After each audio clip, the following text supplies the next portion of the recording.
জীবনে বিশেষ করে দুইটা পাপ আমরা কেউ করব না ইনশাল্লাহ। বলেন, আপনাদেরকে খুব কষ্ট হচ্ছে?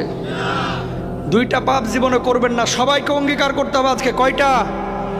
শুনেন, আপনি এক ওয়াক্ত নামাজ পড়েন নাই, আল্লাহ চাইলে মাফ করে দিবে। ভুলে জেনা করে ফেলেছেন, আল্লাহ চাইলে মাফ করে দিবে।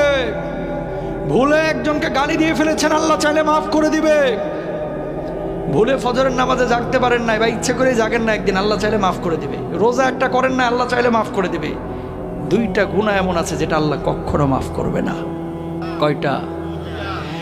এক নাম্বার হচ্ছে বান্দার হক নষ্ট করা, দুই নাম্বার হচ্ছে শিরিক করা। প্রিয় ভাইরা আমার, কলিজার টুকরারা আমার, খবরদার ভাইয়ের সম্পদ হয়ে ভাইয়ের সম্পদ নষ্ট করেন না, ভাই হয়ে ভাইয়ের সম্পদ নষ্ট করেন না, ভাই হয়ে বোনের সম্পদ মেরে দিয়েন না, আরেকজনের হক নষ্ট করে আরেকজনের জমি দখল করেন না।